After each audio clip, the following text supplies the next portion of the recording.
Me, I don't do long distance relationship for any reason. Any reason. In fact, I don't think I've dated a black person in like 6, 7 years. Though my parents are still pushing me to continue because at the end of the day, it's better to invest abroad than invest in Nigeria, especially with real estate Mm. and all these things. Let's say you buy a house in Nigeria for 150 million. 150 million is a big house in Nigeria. You have a good house and like you're living large. And that 150 million is about 120,000 euros. Let's just round it up.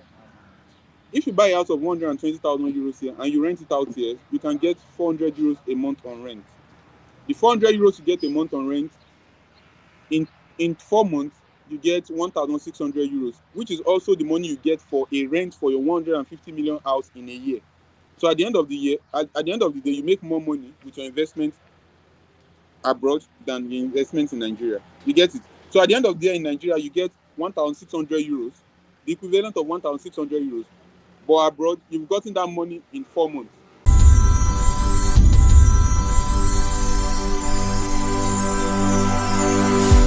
Guys, I welcome you live on SVTV International. My name is DJ Nyame, and this platform is open to you guys. Or if you want to come on my show to share your experience wherever you are across the world, you are invited. Just make sure you just contact me if you want to share your story, you want to share whatever is going on around you.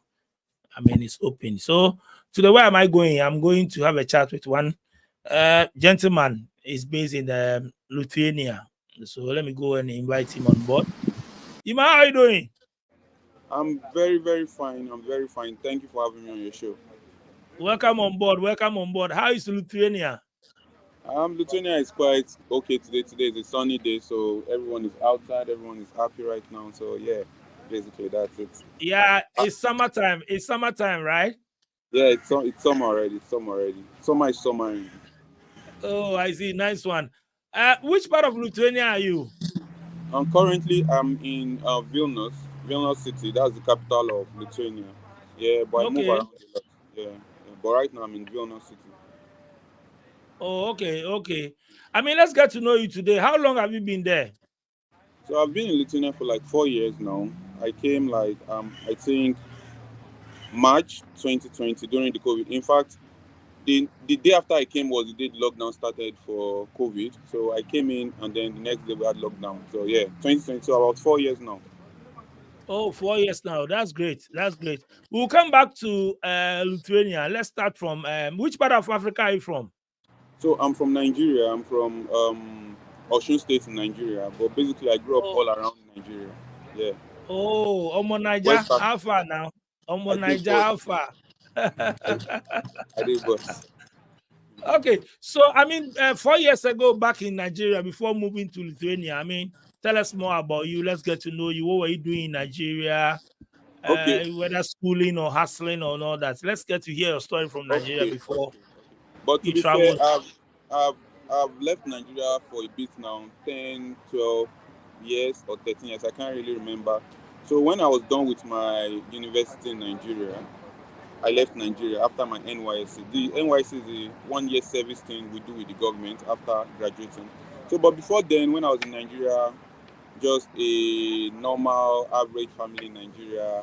I went to a private university. I was done in exactly 4 years, no strike. So I finished my NYSC and I decided to relocate to Cyprus. First of all, it was Cyprus. So I was in Cyprus for about 6 years. I did my masters, I did my PhD. Yeah, before I was in Cyprus doing well and everything. And my friend that was with me in Cyprus was like, you know what? Come to Lithuania. I think you like it better here since you like traveling a lot. You don't have to always apply for visas. You can just have this residence and move around to so many countries that you love to do. Yeah, and that was it. Because basically traveling was my thing. The first time I came to Lithuania was 2018. I went to Russia, and then Russia shares a border with Lithuania uh, from Kaliningrad. So I just came to Russia and I had an opportunity to enter Lithuania through Kaliningrad in Nida. So I liked it, and my friend was like, you know what, you can just be here permanently. So I worked the whole situation out, and then here I am. Oh, okay, I see. I mean, when you moved to Cyprus, tell us more about Cyprus. You said you went to school there. I mean, I Yeah, know I've yeah. hosted quite a number of people from there. Your experience in Cyprus. Cyprus is one of the one of its kind, man. It was one of its kind. I had a lot of fun in Cyprus. I got to Cyprus 2013 September. Luckily for me, immediately I got Cyprus, I became like a research assistant. So I was working with the school. But to be honest, for foreigners, I don't think Cyprus is a very good place to go, especially if you want to, for example, work and school or just better improve your life. If you don't have a stable source of income from back home, then I don't think Cyprus is the right place for me. But for me, I was lucky. I had the research assistancy position, and even shortly after, I started a business. It's called Bureau de Change, money exchange, where you buy foreign currency, sell it to people back home, and buy naira from them, sell it to people that are here. So it was a very good business for me. I was quite popular, and almost everyone in Cyprus knew me then. So it was quite a smooth landing for me. But unlike many of my colleagues, they had like a very, very rough time. They had to go like through hard times, do a lot of odd jobs, They call it shabu shabu in Cyprus, shabu shabu. So it was very nice. But overall, Cyprus is a good place. It's fun. You might just forget the reason you came there if you are not very focused. Like it's a fast-paced environment where like you have a fast life and everything is going on so fast, and you might just get lost. And a lot of our boys too are involved in all these sort of fast money making scheme. So it makes you question the reason why you're there. You might end up losing costs. But fortunately for me, I was one of the few that was lucky to get a good job and start up a good business. And yeah, so I was quite focused with everything I had to do. Yeah, so and I spent like I did 2 years for my masters, then about 3.5 years for my PhD. So I left 2019. So I wasn't even done with my PhD when I left, but I had a couple of situations in Cyprus that also resulted from all this fast-paced life. So I had to go back to Nigeria, and I was in Nigeria for about 6 months while trying to move to Lithuania. Then I completed my PhD online during COVID with Zoom, whatever. Yeah, so that was it. But Cyprus is right now. I'm not advising anyone to go to Cyprus. Please, if you want to leave your country, especially an African country, to look for a greener pasture, and there's no sort of income from you back home, just find somewhere else to be. Most of these European countries, especially the ones in Schengen, are very good options. But Cyprus for now, just go there for holidays and yeah, that's it basically. They have Oh, nice okay. environment, nice beach, but just for holidays. Yeah. Oh, okay. So actually, before I left Cyprus, I was lucky enough to have visited at that point about 16 countries. So I had quite good travel history on my passport. But as of why did I choose Lithuania, right? So mostly I will advise people when you're going anywhere, three things are quite important for me, especially. What is the African community there? Do you have like a family or relations there? And the third Mm. one, do they speak English? For me, those are the three things I watch out for. I made a mistake with Cyprus, so I've learned from my mistake. And I said I had a soft landing in Cyprus. So I knew it might not always be like that everywhere you go. So for the first one, I had a group of friends from Cyprus that had moved to Lithuania. So I knew when I get there, where I would stay for one, some little things wouldn't be my problem. So since they were also the one telling me, oh, come over, come over. I also have friends in Germany. And then the third one, the English part.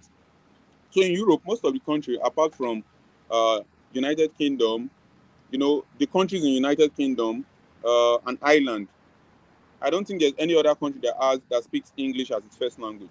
So, but there are a couple of countries that English is their second language. So it means almost everyone, or at least people that are younger, the younger generations can speak English with their second language. So those were the things I was looking forward to. So I could have gone to Germany, but again, Germany you need a lot of money. Like you have to do the whole I don't know. There's this thing you do block account where you keep some certain money, and then they give you every month. So I didn't have the liberty of funds because one of the reasons I left Cyprus was because of the financial issue I got into. I did a bit of business and it went wrong. I lost a lot of money. So I didn't have the funds. In fact, my friend in Nigeria was the one that also gave me all the funds to travel, to be honest. His name is Nelson, and I really appreciate him for that. So from what I had, Lithuania seemed like the best opportunity in terms of all these 3 points I laid down because they could speak English, it's their second language. So basically, all the young people can speak English. Before it used to be Russian as their second language. So after Lithuanian, every other person can speak Russian. But as the time continued to evolved, they changed it to English. So it's English, Lithuanian, and English. So, and the third one, my friends are already here, so I need to going to be a soft landing for me. So it was quite easy. I just did applied, um, and I got the visa in a bit. And because I had already come to Lithuania in 2018, before 2020 I applied, so it was quite easy for me. In fact, when I did the interview, I was speaking with the interviewer about the city I went to, and the man was like, "Oh, that city did not portray Lithuania enough. That I should have visited this city I am and some other cities. Maybe I would have seen that. Okay, but I should not mind since I'm right now going to there. I'll have the opportunity to do all that. So it was pretty easy for me, and a couple of people who applied together also got the visa because I met a couple of people at the embassy. But a few faces too were missing, which turned out that they got rejected. So, but Lithuania has a very low rejection visa rate. In 2 days ago, I found out it was still about 2.9%. So it means out of every 100 people, about 3 people get rejected. So it's still a good, you still have a good chance of applying if you are still thinking of coming to Europe. Yeah. Oh, okay. So when you went the second time, I mean, let's hear, did you apply for school or you just went there to hustle? Yeah. So to come to Lithuania, you can apply for like with 3 main objectives: one for tourism, two for studies, and three for work. So in my case, I had the chance to apply. My friends have like a small business where they can use to apply me. So they gave me the document for that. And I also applied for school as a backup plan because I already made a plan to stay in Nigeria for a certain number of time. And also, because of the COVID situation, my friend foresee it because they read the news here. They said they might close their border very soon. So I applied for the studentship route and the work route. But the studentship route came faster than the work. So I just abandoned the work. So I came in as a student.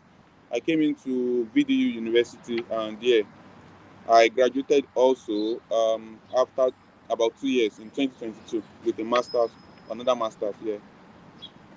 If you have graduated, what are you still doing there? Then Yeah. come So back to Nigeria. no, immediately I graduated, I got a job. I got a job with Western. You I got a job. Yeah, I got a job with Western Union. To be fair, Okay. I'm always a very patriotic Nigerian. In fact, in fact, throughout my stay in Nigeria, this has been the longest time I've been away from Nigeria. And Hmm. yeah, because usually before I'm always in Nigeria every other year. Sometimes I even come to Nigeria as much as 3 times a year. So I'm a patriotic Nigerian. I love. In fact, right now I'm dreaming to go back to Nigeria. So, but I got a job with Western Union, and then yeah, I stayed for a bit, and then I changed my job. I've changed my job a couple of times right now. But right now I'm into content creation, like full time. So I got like a kind of part time job that can allow me to do that. So yeah, basically. But it's a nice country to make content because Now tell us more about Lithuania. You have been there for 4 years now. I mean, talking about the system, their lifestyle, the work, the money aspect, the cost of living, rent, and all that. I mean, tell us more about Lithuania. What you've seen so far. okay. So Lithuania is just like every other average European country. Usually, the lifestyle is evenly distributed in the sense that you can only determine the kind of lifestyle you want to live from what you earn. So I'll say this: I lived in Germany for also a bit. In Germany, I was earning about 2,900 euros, right? And my rent then was 900 euros, right? So I have like 2,000 euros. It looks like you have more money to save. But when you think about paying for the train 400 euros a month, because I was living in Essen, and in Essen, they call it North Westphalia. So it has a couple of other cities you can go to. So the train ticket is about 300 euros if you want to have the access to go to all these places. So when you remove 300 euros from 2,000 euros, you remain 1,700 euros. You buy food and all these things, maybe another 500 euros for the month. At the end of the day, you end up discovering that everywhere in Europe, it's evenly distributed according to the lifestyle. So I moved to Lithuania here. I'm earning averagely about maybe 1,400 euros, which is like half of what you earn in Germany. But when you think about it, that the bus ticket for a month is about 18 euros, not 300 euros like in Germany. The house rent averagely here is like 400 euros, half of the amount it costs in Germany. So at the end of the day, the lifestyle evens up. So it all depends on, and if you want to live an high-end lifestyle, high-class lifestyle, of course you can. But at the end of the day, you might not be able to service this kind of lifestyle with the money you earn. So the pay here is average, yes, it's average. You can live with it if you live beyond if you don't live beyond your means. So yeah, I was earning about 1,200 euros after tax when I was working in Western Union, and I was living in an apartment of like 400 euros. So I have like 800 euros to feed, to buy the old, and it's, to be honest, to be fair, it was enough. But as a Nigerian, you have to also extra add. So I had other side source of income. Like I told you about Bureau de Change, I was doing in Cyprus. I was also doing it here. So yes, you have a little bit of money here and there to send to your family if you want to, or to do other stuff you want to do. Yeah. So, but in terms of cost of living here, it's quite affordable. To be honest, it's quite affordable. It's quite affordable. For example, I went to the African store yesterday and I spent 25 euros with two big bags that I brought home. So, which is seen, in fact, if you are buying food from the African store here in Lithuania, they see you as someone that is extravagant because, of course, it's more expensive than the local dish because it has to be imported and all those things. So, but I still find a bit of cash here and there to buy it. So, if you want to live a good lifestyle, you can actually do that with your paycheck. But if you want to be extravagant, then I think that's on you. And for the culture, I mean, the system is receptive a bit, but then the older generation are a bit still skeptical.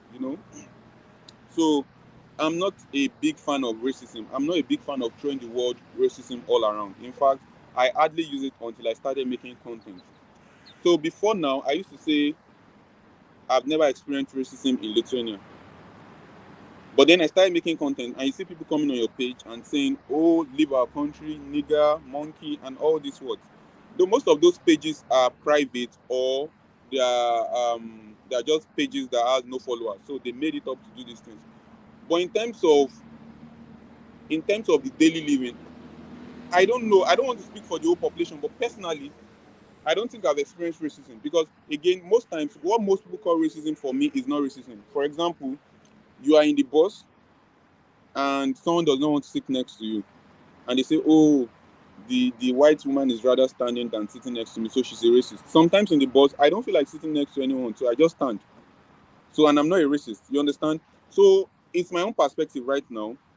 When it comes to racism in this country, it's unevenly matched with the numbers that are good and not racist higher than the numbers that are racist. Of course, the bad egg always smells more and makes it look like the whole this thing is contaminated. But yeah, but when it comes to content creation, my God, my comment section are all filled with racist slang and slogan. And I'm sure it's within the same group of people that are doing this because you block them and the next minute you see another account with 0 followers doing the same thing. So yeah. And again, what was the third? So, and the culture. Lithuania has a very, very wonderful culture. And if you are someone that likes exploring culture, I think you have a lot of fun. For me, I'm not a fan of trying new food. So I've hardly eaten any Lithuanian food in 4 years. I dated a Lithuanian for about a year and a half, and one of our major problems used to be eating Lithuanian food. Because Lithuanian, when they call for Thanksgiving or this Christmas celebration, they only serve Lithuanian dishes, and they want you to join them and be like that. But for me, I'm not a big fan of eating any other dishes that is not African or Nigerian. So yeah, but if you're a fan of just trying new things, you love Lithuania, and they have a good ecosystem. They have good communities, good rivers, good lake. They call them lake here. Good lakes where you can just swim. But most of Africans don't know how to swim. It's not something we like we are born with. And unfortunately, almost every year we hear an unfortunate incident of an African drowning. About 2 months ago or a month ago, a Ghanaian drowned too in the lake.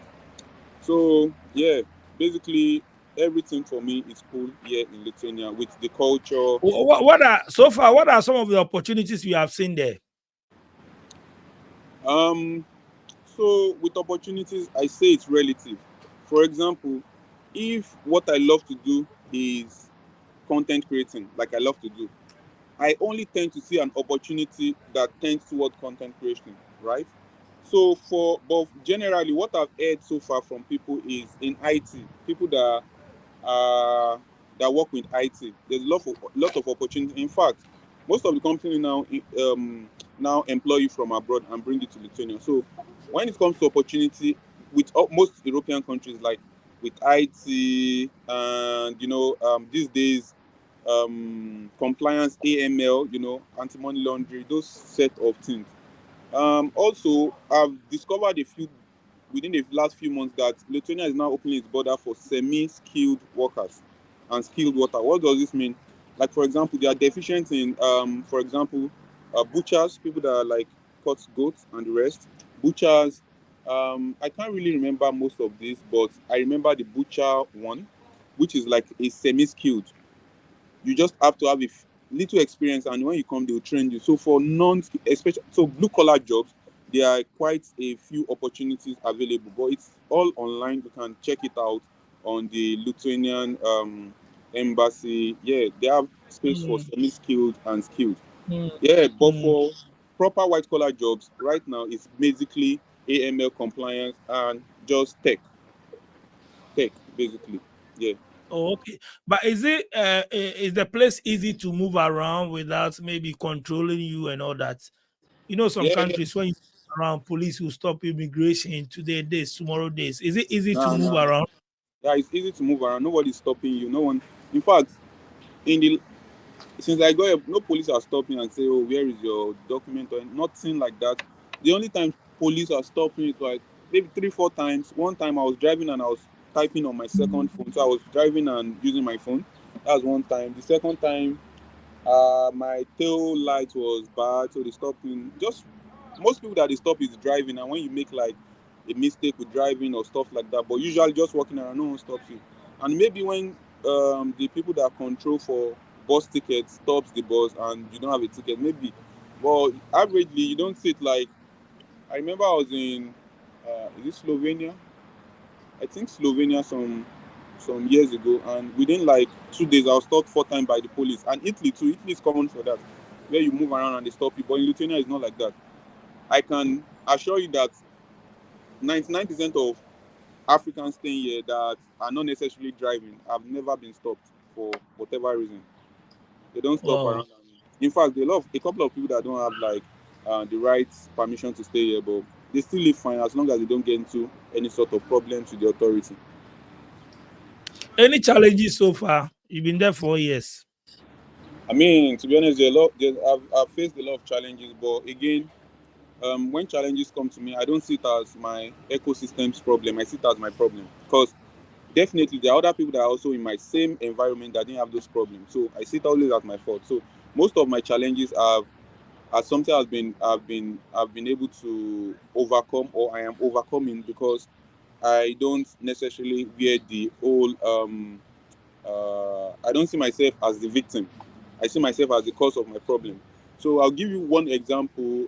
For example, right now I'm having a problem with the police and the court. So it's an issue with my driver's license. I have a Nigerian driver's license. I've also been in Cyprus for 6 years, so I have a Cyprus driver's license. Um, I misplaced my documents, my wallet last year, sometimes last year. So I sent agents in Nigeria to get me a new license. I also sent an agent in Cyprus to get me a Cyprus license. Unfortunately for me, my agent in Nigeria just reprinted my license. He didn't go to the authority to say, okay, this guy misplaced his license, give him a new license from the authority. So they just reprinted it. So it's like, yes, the information is correct. On the system, you can type it and see that, yes, this guy has this license. But then the card itself doesn't look like what the government would have issued. And it's my fault because when I got that card, I didn't look at it very well to see if it's the right one or not. So I was driving some times ago in February and police stopped. No, someone hit my car from behind. I contacted the police. When they came, I tendered my license to them, and that's when they told me that my license is fake. So I Hmm. argued, yeah, I argued with them for a bit, and we went back and forth. So the issue got to court, and now I'm still on the case in the court. So, for example, yes, and with the judicial system here, it's dragging, especially when you don't. So, I like to say this: the fact that English is their second language doesn't necessarily mean with all their institutions they use English. Sometimes you are lucky, and the informations are translated to English, but in most cases, they are not. So also when you go to countries like this where English is not their first language, please do well to learn the language. Most times with countries like Germany, you are mandated to learn the language before you even start schooling. But Lithuania, you don't have to learn the language because most of the universities are in English. So in the judicial system, also the first language they use is English. Is sorry, Lithuanian, not English. So it's been a drawback for me because having to navigate court documents with Lithuanian and the cost of having a lawyer is very, very draining. For me, I'm quite lucky that I got a lawyer that has like dropped a plan to pay them even when I'm not currently paying them enough. So yeah, that's been a big issue on my neck for the last 6 months. I've been very, very, I don't know, I've been down because of this issue, but I hope very soon I'll be able to resolve it. Other than that, mm, I don't think I really have a problem here. Also, the work-life balance here is very nice, and in fact, with the office position, you can even see a lot of black people in very senior roles. Not board member kind of position, but at least senior roles for someone that has been here for like 6 years. So I feel like yeah, if you keep your head down and you just do what you have to do, then you get on just fine in Lithuania.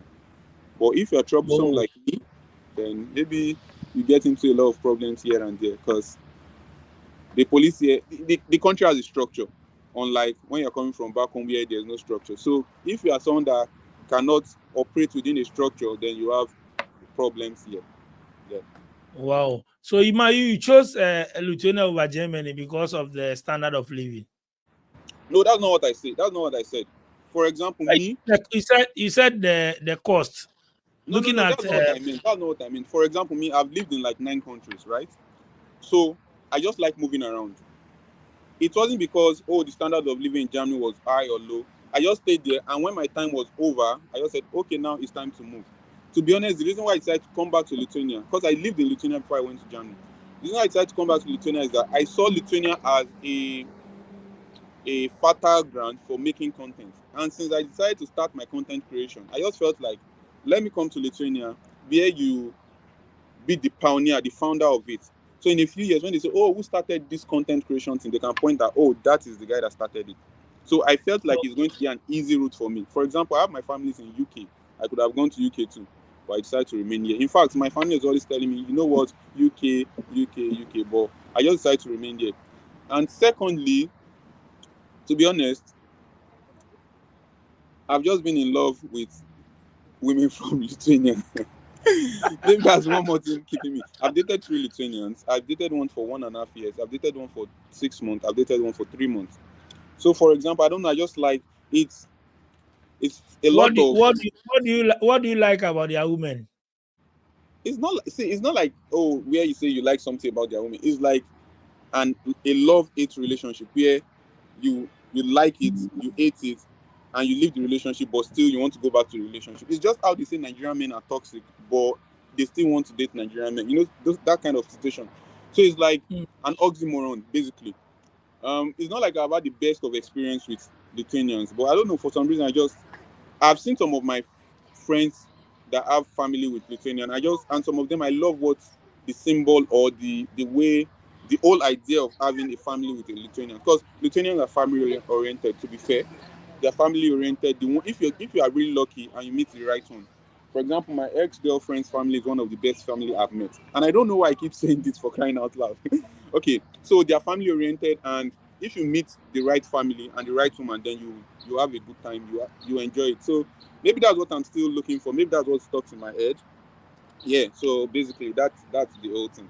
But Mm. Lithuanians, they have beautiful women too. Yeah. Mm. What about your people? So you don't like to date your country people? You like the No, no, white no, people, no, eh? no. So the thing is, for example, they say things like when you're in Rome, behave like a Roman. In Lithuanian, the proportions of black people to white people is not equally matched, obviously.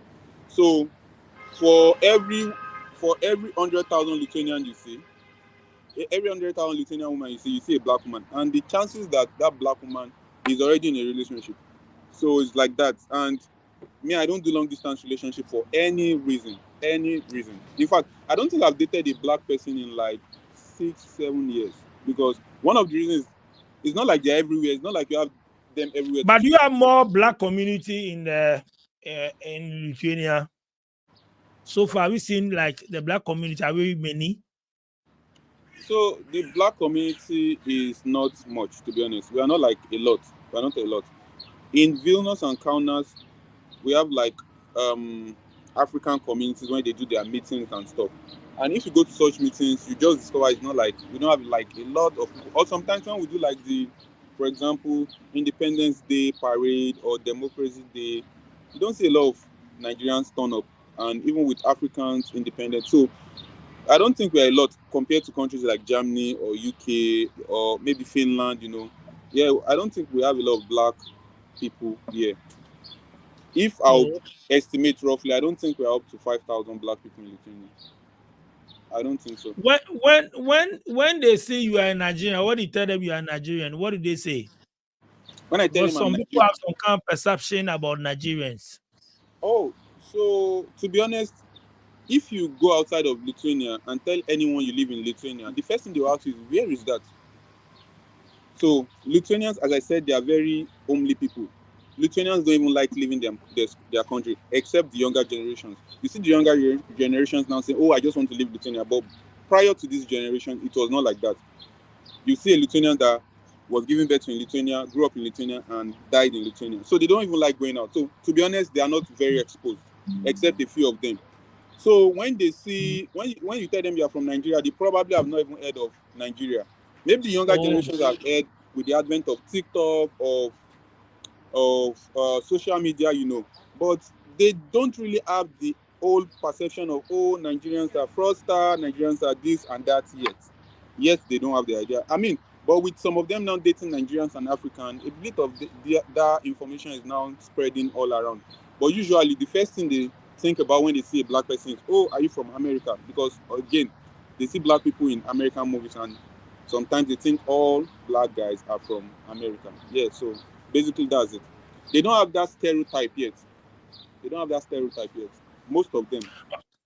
many people in abroad advise or they always say, oh, there is the cost of living, bills, and all that, and they are telling us back in Africa, Europe, abroad, life is not easy, and we shouldn't come if we are okay in Africa.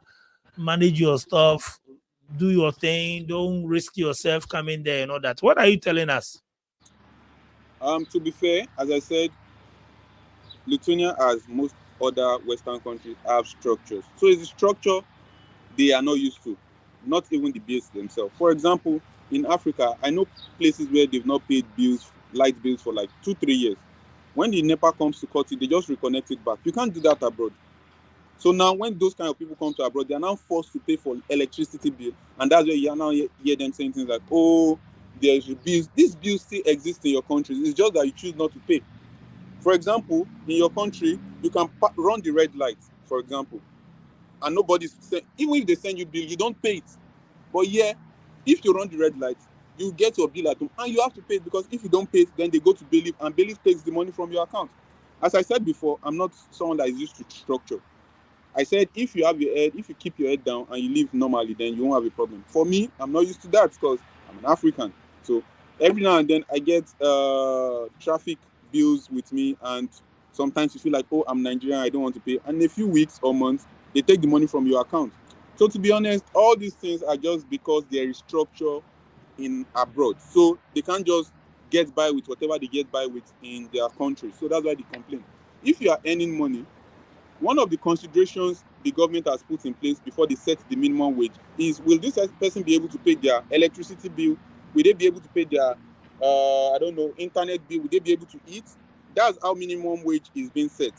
I mean, apart from some countries in, I don't know, maybe Africa, that we have leaders that are not very, very okay when it comes to thinking. But most countries with structure think about all these things before they set the minimum wage.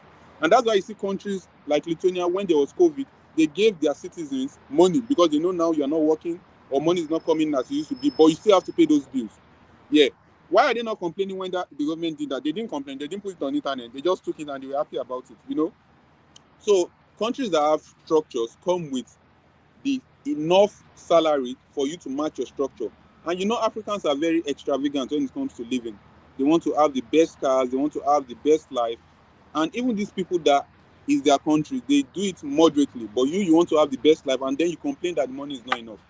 You see? So it's not the country's fault, it's the fault of the structure which is placed so that everyone can live a life that is normal. For example, the gap between the rich and the poor in the countries that have structure are not so pronounced. Unlike in Africa, for example, where you can just see this person is a rich person and this person is a poor person. I'll give you a fun fact. I was in the bus one day and one guy came to me and was like, you know what? I've seen you. I said, yeah, he said on TikTok. And I like, oh, cool. And we got talking. And the guy said, oh, this is his bus stop. He's going to drop. And I'm like, okay, I'm also going to drop here. That was not my bus stop because I was enjoying the kind of conversation we were having. And he walked into a filling station, Sekuke, and he said, oh, I'm going to take my car now and I'm going home. I'm like, oh, you have a car? He was like, yeah. And he pointed to it. This guy had a BMW. I don't know what it is, the one that looks like a Porsche, you know? So he's a rich guy, but he was on the bus. How many rich people can you see in Nigeria going on the bus? You can't see it. Otedola was in UK some years ago, and everybody was complaining that why was he on the train? It means in these countries with structure, the gap between the rich and the poor is not expressed. You can't see it. But in Africa, I don't think sometimes you see even some people that are like average, they don't want to get on the bus, they'll prefer to use Uber or they'll try to go beyond their means to buy a car. You see what I'm saying? So with structure, I think the country is able to curb a lot of these problems that we've not been able to curb at home. And that's why people complain of bills. These bills are also in your country, but you decide not to pay them most of the time. And that's why you think you are now Are being you planning exploited. to are you planning to return back home? Any investment, any business? So I've always been from a family where like they've always pushed me to invest. So we have a family business. My father has like a couple of hotels. Um, so we are all like co-owners in the venture. But personally, I've been doing a lot of real estate, buying of lands, and yeah, basically paying a lot of mortgages so that after a few years, you can say, oh, I have a couple of.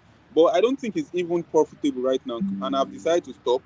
Though my parents are still pushing me to continue because at the end of the day, it's better to invest abroad than invest in Nigeria, especially with real estate Mm. and all these things. Let's say you buy a house in Nigeria for 150 million. 150 million is a big house in Nigeria. You have a good house and like you're living large. And that 150 million is about 120,000 euros. Let's just round it up. If you buy a house of 120,000 euros here and you rent it out here, you can get 400 euros a month on rent. The 400 euros you get a month on rent, in in 4 months, you get 1,600 euros, which is also the money you get for a rent for your 150 million house in a year. So at the end of the year, at the end of the day, you make more money with your investment abroad than the investment in Nigeria. You get it? So at the end of the year in Nigeria, you get 1,600 euros, the equivalent of 1,600 euros. But abroad, you've gotten that money in 4 months, and you still have 8 months to go. So because, for example, the currency keeps devaluating, and it doesn't match up with your investment at the end of the day. You spend in your local currency, not in a foreign currency. You see? So for me, the investments now in countries like Nigeria are landed investment where you just buy your land and you wait for it to appreciate over time. You know you bought this land in Naira, there's no foreign exchange anywhere, and when you're selling it, you're getting Naira, you're getting the money back in Naira. But it's like maybe 2 or 3 times double. And that's for people that want long-term investment, not short-term investment. If you want short-term investment, just get a mortgage abroad, buy a house, pay monthly. You know you're paying back into your house. At the end of the day, the house turns to yours. You're not paying rent that goes just to the landlord. And if you are lucky enough, you can pick up a lot of mortgage. You can rent out house. I mean, I have a couple of friends here that are like turning into real estate mogul already. Already have 3, 4 houses, staying in one, renting out the rest, and they're living very fine. And they can even live off of that. But I mean, it's not everybody that gets the opportunity to get the initial funds for all these things. So yeah, but for the start, just save up enough to start up an investment here in Europe. That's the best, because at the end of the day, if you have a problem at home with your investment here in Europe, you can solve that problem. But trust me, if you have a problem abroad with your investment in Nigeria, the chances of you able to solve that problem is very high. For example, my lawyer charges me 200 euro per hour. If I rack up a bill of 5,000 euros within this court case, 5,000 euros in Naira is close to like 10 million naira. To get 10 million naira, rent of my house you have to rent the house out for like 5 years, and with 5,000 euros, you can easily get it in a year from renting a property. You see, so at the end of the day, it's just better to invest abroad because this economy is kind of stable, and then you are with the investment, you can even handle it better. Oh, okay. Nice one. Ima, thank you so much for coming on my show to share your experience, what you've also seen or learned so far. I mean, it's good. Are you planning to visit other countries? Maybe go to America, Canada, Australia, or other parts of the Yeah, world? yeah, yeah. I travel almost every month, but for the last 6 months, I said I had a court case, so I can't really leave Lithuania right now. So, but usually I travel every other month, and yeah, so I've been to like 49 countries already. So it's like something I do on a regular. That's one of the things Mm. I even exposed Lithuania to me, traveling a lot. So yeah, basically. Those who want to visit Lithuania, what are you telling them? Your last message. Those Oh, watching us today. come to Lithuania. You find it very fun. Yeah. There might not be a lot of landmarks that you can visit, but the people, the culture, fellow Africans, and the cheap lifestyle. If you are coming from Africa, of course, it's cheap because the standard of living is quite low, so it's cheap. And then you might fall in love and just stay back. Yeah, come to Lithuania and yeah, and have a good time. You guys are promoting Lithuania now. Promote Africa. Yeah, yeah, yeah. Of course, of course. You know what? I have a YouTube channel, and my plan was to take 10 people to Africa before I got into this whole situation. So I'm also promoting Africa. Like there's a lot of stereotype attached to Africa, and when people now go to Africa and they see these things, they tend to even remain. I have a friend that from Lithuania went to Africa, and she has just fallen in love with it. And she was telling me, oh, she wants to relocate back. She went to Senegal actually, and she was telling me she wants to relocate back full time. She doesn't just know how to go about. I'm like, you know what, just do it. You have a couple of friends in Senegal, just do it. I mean, your work is remote, so you can also still continue working in Lithuania while you are in Senegal. So I promote Africa. Africa is a very good place, and moreover, a lot of Lithuanians already go to Africa, but they go to and Egypt and Algeria because they have like kind of similar weather, and it's just a stone throw from this place. Some of them don't even know that's Africa. They'll be like, no, I've not been to Africa. I've only been to Egypt. And like, oh, Egypt is in Africa. So yeah, Africa. I'm promoting Africa even on my channel. I even on my TikTok, some of my skits showcase some African culture and everything. So as soon as I finish this skits, for example, I'm going to be shuffling between Nigeria and Lithuania a lot because right now I'm planning to kind of own my space in Nigeria and Lithuania at the same time. So like 6 months in a year in Nigeria and 6 months in Lithuania. I'm just trying to get around that. Yeah. Wow. Dale Ima, thank you so much for coming on my show. I mean, what's your social media handles and any shout outs you can sign out?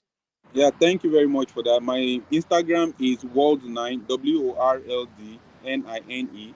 Then my TikTok is Keeping Up with World9 and World92. Yeah, basically, and my YouTube handle is Keeping Up with World9. Yeah, basically, that's it. Keeping up with World 9. World9. World, W O Why R why L. why why World 9? So I got the nickname while I was in university because nine is a position in football. So I was pretty good at that position at that time. So they call me World Nine, like something like the best nine in the world. So World Nine. So I just kept the nickname. I liked it and it stuck with me through university. So like when I was trying to get into social media, I was just like, yeah, this is my nickname. Let me just use it. World 9. Keeping up with the World 9. Thank you Yeah. so much, Ima. Charlie, big ups. All the best, bro. Any Yeah. shout Thank you very outs? much. Any shout Yeah. outs? Shout out to everyone that has been representing Africa, representing their countries in diaspora. Thank you for being real, and thank you for everyone trying to change the narrative, and thank you for people like you that are exposing Africans in diaspora, the good, the bad, and the ugly, and also try to promote Africa. Yeah, peace and light and love. Thank you so much, Ima. You heard from Ima straight from Lithuania on Daily Hustle Worldwide. Guys, thank you so much for watching. If you want to come on my show, my numbers are on the screen. Just WhatsApp me or send me a voice note wherever you are. I'll bring you on. Let's have a vibe. Thank you guys for watching. Subscribe to our channel, share to your friends, invite your friends to join us, and let's catch some fun. Thank you guys. Big ups. Peace out.